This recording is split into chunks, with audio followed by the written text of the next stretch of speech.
आखिरी प्रयास। एक समय की बात है। एक राज्य में एक प्रतापी राजा राज करता था। एक दिन उसके दरबार में एक विदेशी आगंतुक आया और उसने राजा को एक सुंदर पत्थर उपहार स्वरूप प्रदान किया। राजा वह पत्थर देखकर बहुत प्रसन्न हुआ।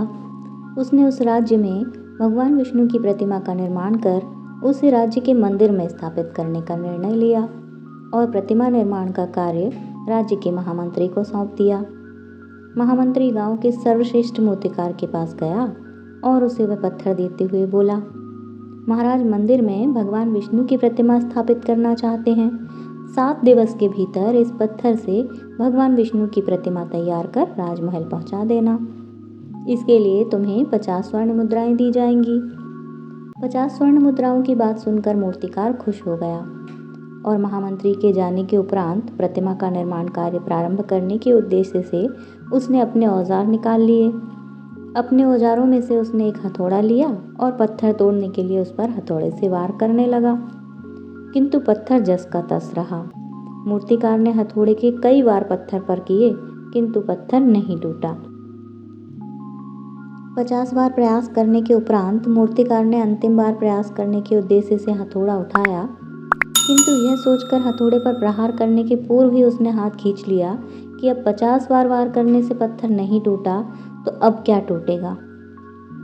वह पत्थर लेकर वापस महामंत्री के पास गया और उसे यह कहकर वापस कर आया कि इस पत्थर को तोड़ना नामुमकिन है, इसलिए इससे भगवान विष्णु की प्रतिमा नहीं बन सकती। महामंत्री को राजा का आदेश हर स्थिति में पूर्ण करना था, इसलिए उसने भगवान विष्णु की प्रतिमा निर्मित करने का कार्य गांव के एक साधारण से मूर्तिकार को सौंप दिया।